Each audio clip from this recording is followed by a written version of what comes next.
Hello everyone, स्वागत है आप सभी का मेरे यूट्यूब चैनल KGX क्लासेस में। दोस्त, डेली की तरह आज भी मैं इंग्लिश का एक शॉर्ट स्टोरी लाया हूँ, जिसके माध्यम से हम लोग इंग्लिश के grammars rule, vocab, English pronunciation तथा इंग्लिश सेंटेंस का हिंदी में अनुवाद अच्छे से सीखेंगे। और हाँ, आप मेरे चैनल पर नए हैं तो प्लीज़ मेरे चैनल को सब्सक्राइब कीजिए, वीडियो को लाइक कीजिए, वीडियो को अपने दोस्तों के साथ शेयर कीजिए। मैं इसी प्रकार से डेली एक मॉरल स्टोरी, एक शॉर्ट स्टोरी लाता हूँ और आप सभी को इंग्लिश सिखाने की, इंग्लिश समझाने का प्रयास करता हूँ, है ना। आज की स्टोरी है, उसका हेडिंग है द काइंड फार्मर। देखिए, ये जो कहानी है वो बहुत ही इंटरेस्टिंग है। इसे सुनकर आपको मज़ा आएगा, इसे आप लास्ट तक देखिए। काइंड मतलब क्या होता है? काइंड मतलब होता है दयालु। काइंड मतलब दयालु। और फार्मर मतलब किसान। फार्मर मतलब किसान, तो क्या हो जाएगा?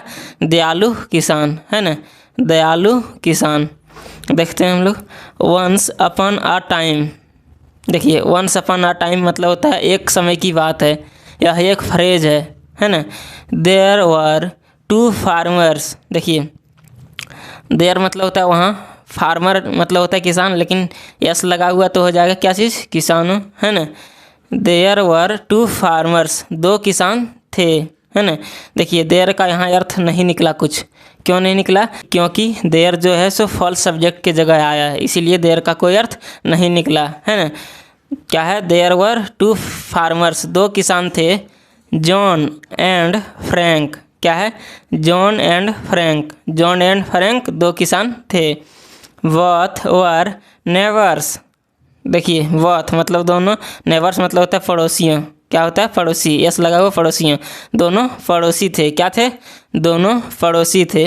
वाइल, जबकि, वाइल मतलब जबकि, John worked hard in his field. John जो है सो वर्कड मतलब काम करता था, हार्ड कठिन काम करता था, इन हिज फील्ड अपने खेत में। दोनों किसान थे और जॉन जो है सो अपने फील्ड में, अपने खेत में कठिन कार्य करता था, मतलब मेहनत से कार्य करता था। देखिए, जब भी सब्जेक्ट के, जॉन जो है सो क्या है? सब्जेक्ट है। जब भी सब्जेक्ट के बाद आपको वर्ब का सेकंड फॉर्म दिखता है तो ये होता है पास्ट इंडेफिनिट टेंस में, है ना। तो उसी स्ट्रक्चर का यहाँ यूज किया गया है, पास्ट इंडेफिनिट, है ना। इसका हम लोग हिंदी करते हैं ता था, ते थे, ती थी, है ना, या फिर या, ये, ई। तो इसका हिंदी क्या किए? जॉन अपने खेत में बहुत मेहनत करता था, है ना। एंड और earned a good profit. Profit मतलब क्या? प्रॉफिट मतलब होता है मुनाफा। प्रॉफिट मतलब मुनाफा। अर्न मतलब कमाना। अर्न जो है सो सेकंड फॉर्म है। अर्न मतलब क्या होता है? अर्न मतलब होता है कमाना। अर्न जो है सो, अर्न जो हो गया सो इसका मतलब होगा कमाया। अर्नड मतलब कमाया। अ गुड प्रॉफिट मतलब एक अच्छे मुनाफा, है ना। वह बहुत मेहनत करता था और अच्छे मुनाफा कमाता था, है ना। Frank was lazy. फ्रैंक जो था क्या था? लेजी मतलब होता है आलसी। आलसी, तो क्या हो जाएगा? फ्रैंक आलसी था, है ना। दस मतलब होता है इस प्रकार से या फिर इसी रीति से। क्या हो जाएगा? यहाँ जो सेंस आएगा इसी रीति से, इसी रीति से, है ना। He did not get much profit. Profit मतलब मुनाफा, मच मतलब ज़्यादा। ही डिड नॉट गेट, वह नहीं पाया। देखिए, डिड जो आया है सो किसके लिए? फास्ट इंडेफिनिट के नेगेटिव सेंटेंस में डिड आता है ना। तो ही डिड नॉट गेट, उसने नहीं पाया, उसने नहीं पाया। मच प्रॉफिट मतलब ज़्यादा मुनाफा। सो इसीलिए he was very jealous of John. देखिए, जेलस मतलब क्या होता है? जेलस मतलब होता है ईर्ष्या। जेलस मतलब ईर्ष्या। तो सो इसीलिए he was very jealous of John's मतलब उसे बहुत ईर्ष्या था। किससे? जॉन से, है ना। नाव मतलब अब।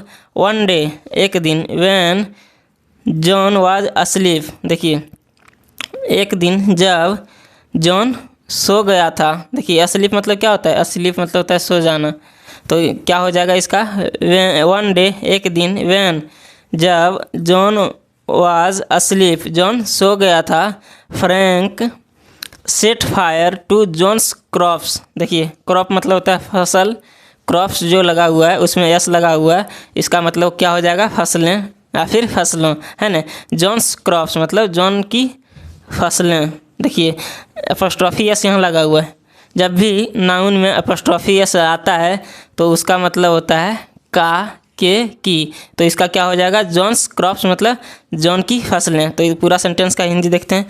Frank set fire. देखिए सेट फायर मतलब होता है आग लगाना।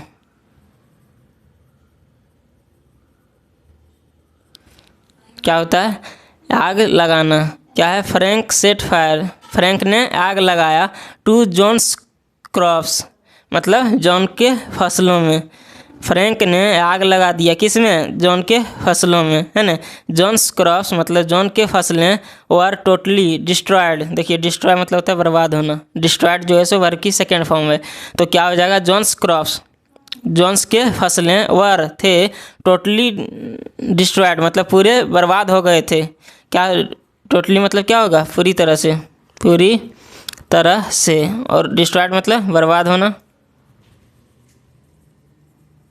है ना। तो क्या हो जाएगा John's crops were totally destroyed मतलब जॉन्स के जो फसलें थे वे पूरी तरह से बर्बाद हो गए थे। स्टील, स्टील मतलब फिर भी, स्टील मतलब क्या होता है, स्टील मतलब होता है फिर भी। John's did not give up. देखिए गिव अप मतलब होता है छोड़ना, है ना। गिव अप मतलब क्या होता है, गिव अप मतलब होता है छोड़ना। John's did not give up, John ने नहीं छोड़ा। And worked hard in his field, और काम करता रहा, और काम करता रहा अपने खेत में। वो अपने काम को नहीं छोड़ा, वो कठिन परिश्रम करता रहा अपना खेत में, है ना। वन नाइट, वन नाइट मतलब क्या होगा एक रात। John discovered. देखिए डिस्कवर मतलब होता है खोजना या फिर पता लगाना। क्या होता है तो इसका क्या होगा पता लगाना, लेकिन यहाँ वर्ब का सेकंड फॉर्म यूज हुआ है पता लगाना। देखिए वन नाइट एक रात। जॉन डिस्कवर्ड, जॉन पता लगाया डैट कि it was none other than Frank who had set fire. देखिए जब भी आपको सेंटेंस में सब्जेक्ट के बाद हैड उसके बाद वर्ब का थर्ड फॉर्म दिखता हो तो ये होता है पास्ट परफेक्ट टेंस में।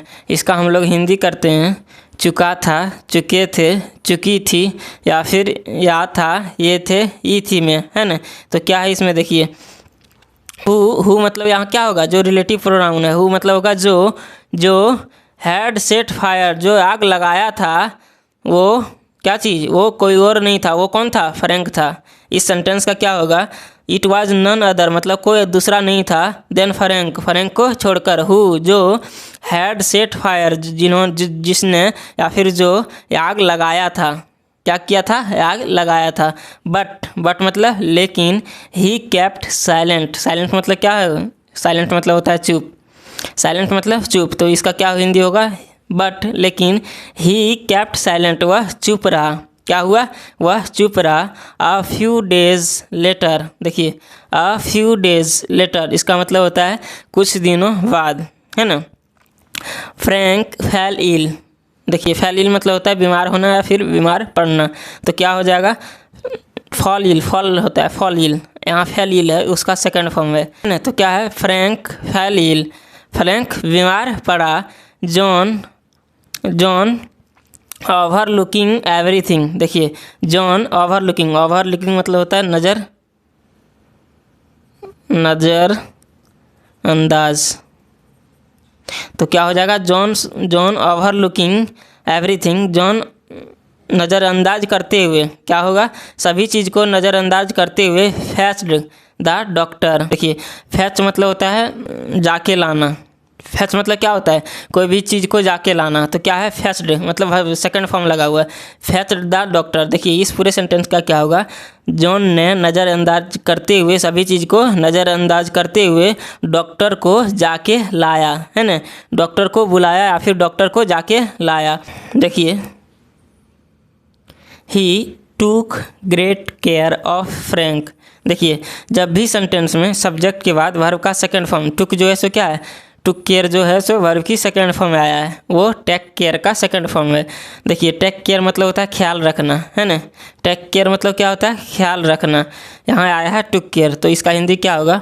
देखिए ये पास्ट इंडेफिनिट के अफर्मेटिव सेंटेंस है, इसका हम लोग हिंदी करते हैं ता था, ते थे, ती थी, या फिर या, ये, ई में। तो इसका हिंदी क्या होगा, ही टुक ग्रेट केयर मतलब वह बहुत ख्याल रखता था ऑफ फ्रैंक, फ्रैंक का वह बहुत ख्याल रखता था। फीलिंग गिल्टी मतलब दोषी एहसास करते हुए, क्या हो, फीलिंग गिल्टी। देखिए फील मतलब एहसास करना और गिल्टी मतलब दोषी। फीलिंग गिल्टी दोषी एहसास करते हुए फ्रैंक टोल्ड जॉन एवरीथिंग। देखिए फ्रैंक जो था वो टोल्ड मतलब क्या होता है, टेल मतलब होता है कहना, टोल्ड जो है सो सेकंड फॉर्म है। तो क्या हो जाएगा इसका हिंदी, फ्रैंक टोल्ड जॉन मतलब फ्रैंक ने जॉन को कहा एवरीथिंग सभी चीज़, एवरीथिंग मतलब सभी चीज़। जॉन स्माइल्ड जॉन मुस्कुराया, एंड सेड और कहा आई नो एवरीथिंग। देखिए आई नो, देखिए नो जो है, नो मतलब होता है जानना, एवरीथिंग मतलब सभी चीज़, नो मतलब जानना, है ना। देखिए सब्जेक्ट आई है, सब्जेक्ट के बाद वर्ब का फर्स्ट फॉर्म आया है, तो इसका मतलब होगा जब भी सेंटेंस में सब्जेक्ट के बाद वर्ब का फर्स्ट फॉर्म या वर्ब का फिफ्थ फॉर्म आता है तो वो होता है सिंपल प्रेजेंट टेंस में, है ना। इसका हम लोग हिंदी करते हैं ता है, ते है, ती है ना। तो इसका क्या होगा, मैं जानता हूँ, क्या हो जाएगा, मैं सभी चीज़ जानता हूँ। फ्रैंक वाज शॉक्ड, देखिए शॉक्ड मतलब होता है हैरान, शॉक्ड मतलब क्या होगा, हैरान। तो क्या हो जाएगा, फ्रैंक वाज शॉक्ड, फ्रैंक हैरान था। जॉन सेड, जॉन ने कहा should I do wrong just because you had done so. देखिए क्या है इसमें, should I do wrong just. देखिए शुड किस में आता है, शुड जो हम हिंदी कहते हैं चाहिए था के अर्थ में, शुड जो आता है सो चाहिए था के अर्थ में। और देखिए शुड जो है सो एक्सिलरी वर्ब है, और जब भी सेंटेंस एक्सिलरी वर्ब से शुरू होता है तो ये होता है इंट्रोगेटिव सेंटेंस, है ना। इसका हम लोग हिंदी करते हैं, क्या होगा, जॉन ने कहा should I do wrong just, क्या मुझे अभी गलत करना चाहिए, बिकॉज क्योंकि यू हैड डन सो। देखिए फिर हैड, उसके बाद वर्ब का थर्ड फॉर्म, इसका क्या हिंदी हम लोग करते हैं, चुका था, चुके थे, चुकी थी, या फिर याद था, ये थे, ई थी। तो क्या है, यू हैड डन सो, आपने ऐसा किया था, क्या मुझे अभी ऐसा गलती करना चाहिए क्योंकि तुमने पहले गलती किया था। क्या किया था, ये जो थे फ्रैंक जो थे वो लेजी थे, आलसी थे, और जो जॉन था वो मेहनती था। जॉन अपने खेत में मेहनत करता था और वहाँ से पैसा कमाता था, बट ये जो फ्रैंक था वो आलसी था, वो मेहनत नहीं करता था, इसीलिए उसको जॉन से ईर्ष्या था और उसने क्या किया, इसके फसल में पूरे आग लगा दिया, है ना। तो वही कह रहा है, क्या मुझे ऐसा अभी करना चाहिए, कैसा, कि तुमने जो पहले जैसा किया था मुझसे ईर्ष्या रखता था, है ना। फ्रॉम दैट डे, फ्रॉम मतलब होता है से, दैट डे मतलब उस दिन से, क्या हो जाएगा, उस दिन से। Frank was a changed man, देखिए चेंज मतलब होता है परिवर्तन होना या फिर बदलाव, है ना। तो चेंज लगा हुआ मतलब बदला हुआ, है ना। तो देखते हैं, फ्रॉम दैट डे मतलब उस दिन से, Frank was a changed man मतलब फ्रैंक जो था एक बदला हुआ आदमी था, उस दिन से फ्रैंक एक बदला हुआ आदमी था, है ना। मोरल देखते हैं, इस कहानी से हमको क्या शिक्षा मिली, इस कहानी को देखने के बाद इस कहानी से हमको क्या सीख मिला, है ना। देखिए be nice to your friends, देखिए नाइस, बी नाइस मतलब अच्छा व्यवहार करो, बी नाइस अच्छा व्यवहार करो, टू योर फ्रेंड्स मतलब अपने दोस्तों के साथ। Be nicer to your enemies, देखिए फ्रेंड मतलब होता है दोस्त, लेकिन एनिमीज मतलब क्या होता है, शत्रु, एनिमीज़ किया हुआ प्लुरल है, तो क्या हो जाएगा, शत्रुओं, है ना। क्या बोला है, बी नाइस मतलब अच्छा व्यवहार करो, टू योर फ्रेंड्स अपने दोस्तों से, और बी नाइसर और उससे ज़्यादा अच्छा व्यवहार करो, टू योर एनिमीज अपने शत्रुओं से, है ना। अपने शत्रुओं से उससे ज़्यादा अच्छा व्यवहार करो ताकि वो सुधर सके, है ना।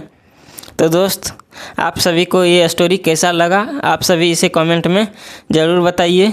और हाँ, मेरे चैनल को सब्सक्राइब नहीं किए हैं तो प्लीज़ चैनल को सब्सक्राइब कीजिए, वीडियो को लाइक कीजिए, वीडियो को दोस्तों के साथ शेयर कीजिए। मैं इसी प्रकार से डेली इंटरेस्टिंग स्टोरी लाऊंगा और आप सभी को इंग्लिश सिखाने का प्रयास करूंगा।